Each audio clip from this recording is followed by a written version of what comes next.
Hi అండి. తెలుగు కథల ప్రపంచంకు స్వాగతం. ఇవాళ బుజ్జాయి తెలుగు కథల సంచిక నుంచి తెలివి తక్కువ అత్తగారు అనే చిన్న కథను వినేద్దామండి. రాజమ్మకి ఇద్దరు కొడుకులు, ఇద్దరు కోడళ్ళు. భర్త లేడు. చిన్న కొడుకు ఆఫీసు చాలా దూరంలో ఉండబట్టి ఆఫీసు దగ్గరగా ఒక చిన్న ఇంట్లో అద్దెకు ఉంటున్నాడు. పెద్ద కొడుకు, పెద్ద కోడలు రాజమ్మ సొంత ఇంట్లో ఉంటున్నారు. అప్పుడప్పుడు రాజమ్మ చిన్న కొడుకు దగ్గర నెల 15 రోజులు ఉంటుంది. రాజమ్మ కోరుకున్నది తన ఇద్దరు కోడళ్ళు తనని చాలా బాగా ఆదరించి చూడాలి అన్న కోరిక.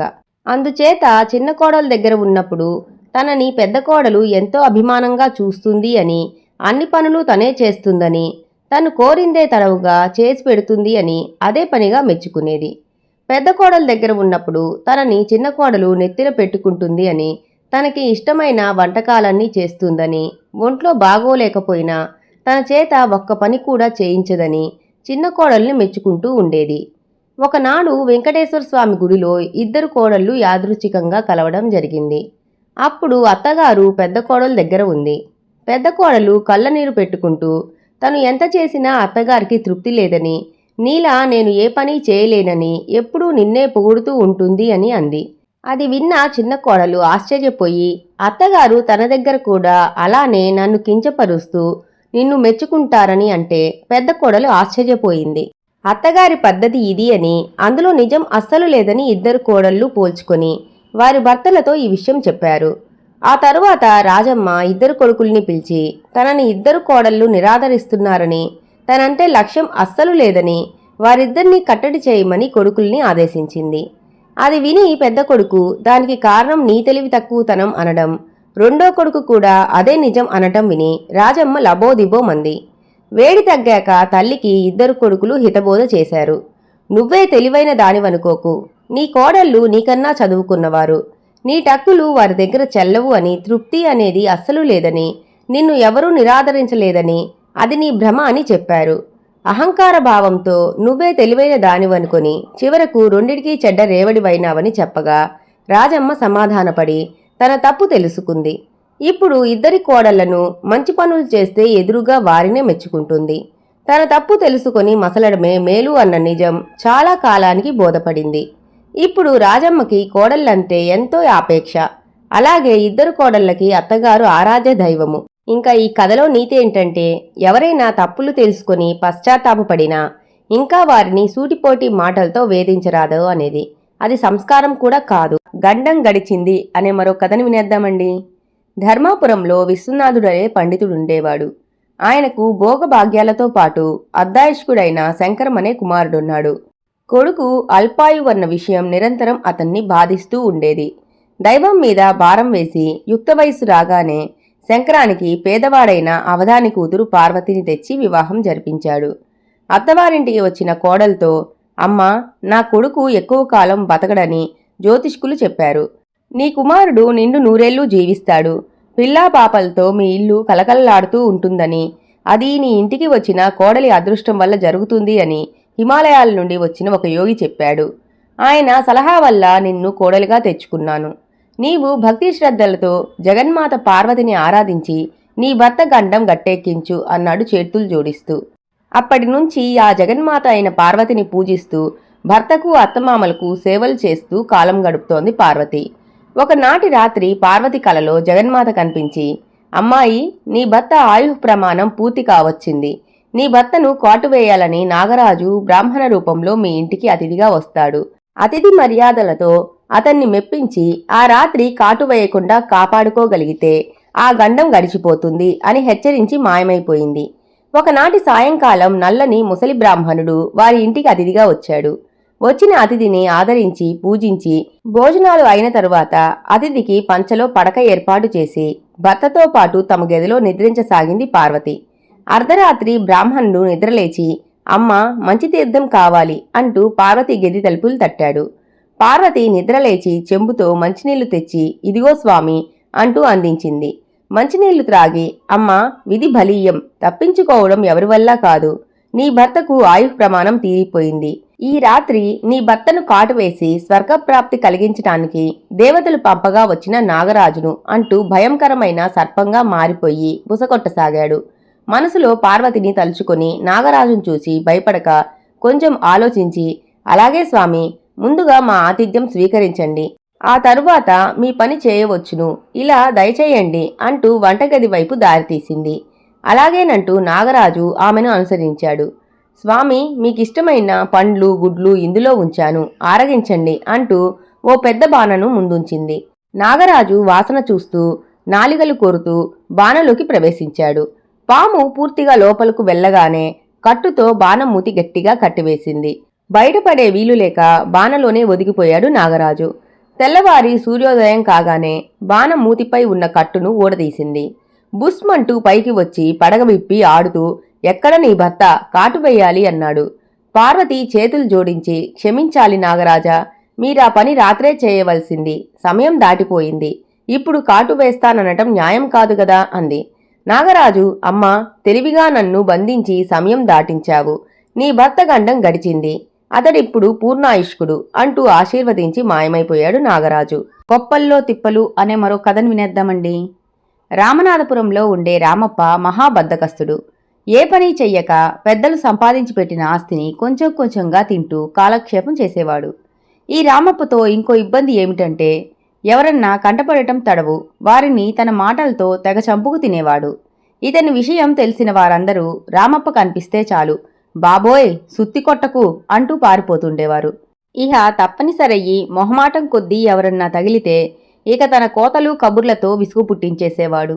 అందుకే రామప్పని అందరూ కోతల రామప్ప అని ఎగతాళిగా పిలుస్తుండేవారు. కాని వారెవరినీ పట్టించుకోకుండా రామప్ప తన ధోరణిలోనే ఉంటుండేవాడు. రామప్పకు పుట్టిన దగ్గర నుండి ఉంటున్న ఊరు చుట్టుపక్కల 4 గ్రామాలు తప్పితే పట్నం మొహం ఎలా ఉంటుందో తెలిసి చావదు.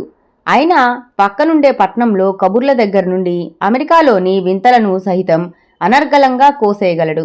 ఇలా ఉండగా ఒకసారి రామప్ప దూరపు బంధువుల అమ్మాయికి పెళ్లి నిశ్చయమైంది. లిస్టు ప్రకారం రామప్ప పేరున కూడా ఓ శుభలేఖ వచ్చింది. పట్నంలో పెళ్ళంటే చాలా ఘనంగా జరుగుతుంది. అదీకాక పట్నం ఎన్నోసార్లు పోయొచ్చానని అందరి దగ్గర కోతలు కోసినా పట్నం చూడాలనే కోరిక కలిగింది రామప్పకు. ఎలాగైనా పట్నం వెళ్లాలని నిశ్చయించుకున్నాడు. ఇక ఆ శుభలేఖ పట్టుకొని కనిపించిన వారందరితో, నేను పట్నం వెళ్తున్నానోయ్ అంటూ వాగసాగాడు. పోవయ్యా, నీ కోతల్ని నమ్మేదెవరు అంటూ వాళ్ళు పోబోతుంటే అడ్డుపడి మరి, నిజమేనోయ్, ఇదిగో శుభలేఖ వచ్చింది, పెళ్లికి వెళ్తున్నా, నీకేవన్నా కావాలంటే చెప్పు అని ఓ అరగంట సేపు వారికి సుత్తి కొట్టేవాడు. అలా కొంతమంది అతని నసను భరించలేక పట్నం నుండి ఏమన్నా తెప్పించుకోవాలన్న ఆలోచనతో ఒకరు రేడియో తెమ్మని, మరొకరు మంచి వాచీ తీసుకుని రమ్మని, అమ్మలక్కలు చీరలు తీసుకురమ్మని డబ్బు ఇచ్చారు. ఆ డబ్బంతా కలిపితే మొత్తం 5,000 వరకు పోగయ్యాయి. ఇక తన ఖర్చులకు అక్కడేమన్నా కొనుక్కోవడానికి, పెళ్లికి కట్నం చదివించడానికి ఓ 1,000 రూపాయలు పోగేసుకున్నాడు రామప్ప. రామప్ప పట్టణ ప్రయాణం ఆ ఊరంతా ఎంతో సందడైపోయింది. చూసేవాళ్లకి తను బాగా డబ్బున్నవాడని తెలియాలని బీరువాలో దాచుకున్న 2 ఉంగరాలు, మెల్లో గొలుసు వేసుకుని, ఉన్నవాటిల్లో మంచి బట్టలు చుట్టబెట్టుకుని అమెరికా వెళ్తున్నంత ఆర్భాటంగా బయలుదేరాడు. ఆ గ్రామంలో బస్సు సౌకర్యం లేదు కాబట్టి ఎడ్లబండిలో పొరుగురు చేరుకుని అక్కడ పట్నం పోయే బస్సు గురించి ఎదురుచూడసాగాడు. కానీ అప్పటికే ఆఖరు బస్సు వెళ్ళిపోవడం వలన మళ్లీ తెల్లవారే వరకు బస్సు లేదని తెలుసుకుని ఓ సత్రంలోకి చేరుకున్నాడు.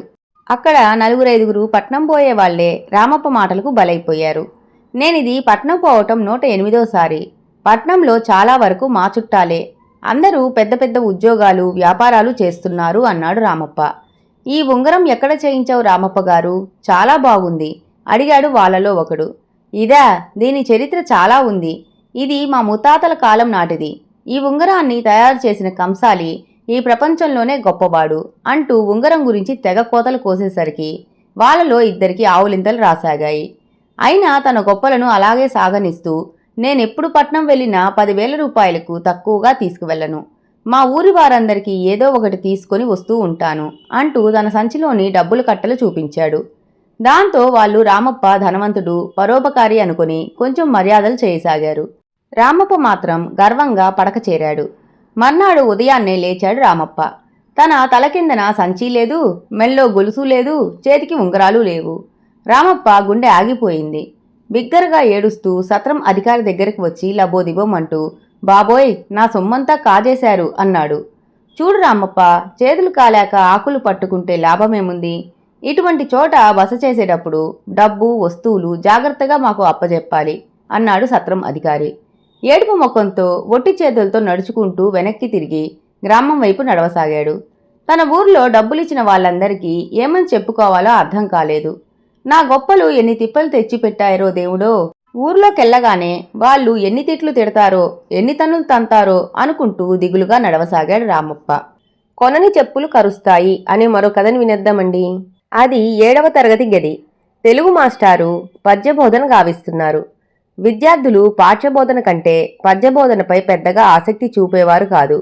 అందుచేత ఉపాధ్యాయుడు పద్యబోధనపై కూడా వారికి ఆసక్తి కలిగించడానికి భావరాగయుక్తంగా పాడి వారిని పద్యబోధన వైపు కూడా మళ్లించేవాడు. తరగతిలో ఉండే జగదీష్ అనే విద్యార్థికి ఎలా అలవడిందో గాని తోటి విద్యార్థుల వస్తువులను అప్పుడప్పుడు హస్తలాఘవంచే తస్కరించేవాడు. తమ వస్తువులు ఎలా మాయమైతూ ఉన్నాయో తెలియక వారు అయోమయానికి గురయ్యేవారు. క్రమంగా తరగతి గదిలోని తోటి విద్యార్థుల వస్తువులు మాయమవటం ఎక్కువ కావడంతో విద్యార్థులు ఆ రోజు తెలుగు మాస్టారుకి ఫిర్యాదు చేశారు. మాస్టారు పిల్లలను ఉద్దేశిస్తూ, ఇప్పుడే చెప్పండి, వారిని నేనేమీ అనను, క్షమించి వదిలివేస్తాను. కానీ వారెవ్వరో నాకిప్పుడే తెలియాలి సుమా. అలాంటి వారు లేచి నిలబడండి అన్నాడతను తరగతి గదిలో అటూ ఇటూ తిరుగుతూ.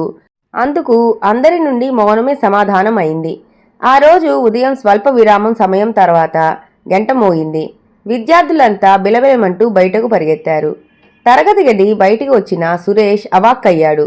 కారణం తాను వదిలిన స్థానంలో తన కొత్త చెప్పులు మాయమైపోవటం. వెంటనే తిరిగి తరగతి గదిలోకి వెళ్లి జరిగిన విషయాన్ని మాస్టారుకి తెలిపారు. స్వల్ప విరామానంతరం విద్యార్థులంతా లోపలికొచ్చాక విచారిస్తానన్నారు. అయినా అప్పుడే సురేష్ మొహంలో ఏడుపు ఛాయలు కనిపించాయి. అయిష్టంగానే ఇంటికి వెళ్లి తిరిగి వచ్చాడు. స్వల్ప విరామానంతరం తిరిగి క్లాసు మొదలైంది. తర్వాత పీరియడ్ మాస్టారు ఆ రోజు సాధారణ సెలవు పెట్టడంతో తెలుగు మాస్టారే నిర్వహించసాగారు. చూడండి విద్యార్థులు, మన తరగతి గదిలో సురేష్వి కొత్త చెప్పులు పోయాయట. ఎవరైనా తీసుకెళ్లి ఉంటే తిరిగి ఇచ్చేయండి. అందుకు నేనేమీ తస్కరించిన వాడిని ఏమీ అనను. అన్నట్లు చెప్పడం మర్చిపోయాను. డబ్బును ఖర్చు చేయకుండా దొంగతనంతో వచ్చిన చెప్పుల్ని వేసుకుంటే అవి ఎవరినైనా ఇట్టే కరుస్తాయి. ఆ గాయాలు మానటానికి డబ్బు ఎంత ఖర్చవుతుంది మరి?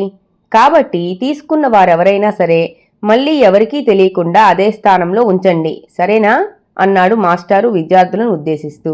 అందుకు వారందరూ మేము దొంగతనం చేయలేదు సార్ అన్నారు ముక్తకంఠంతో. అయితే సురేష్ చెప్పుల్ని దొంగలించిన జగదీష్ మాత్రం మిగతా విద్యార్థులలో కలిసి వంతపాడక తన కాళ్ల వైపు పదే పదే చూసుకోవటం మాస్టారు గమనించారు. దాంతో దొంగ ఎవరో మాస్టార్కి ఇట్టే తెలిసిపోయింది. కానీ ఆ విషయాన్ని మాత్రం మాస్టారు విద్యార్థుల ముందు ప్రస్తావించలేదు.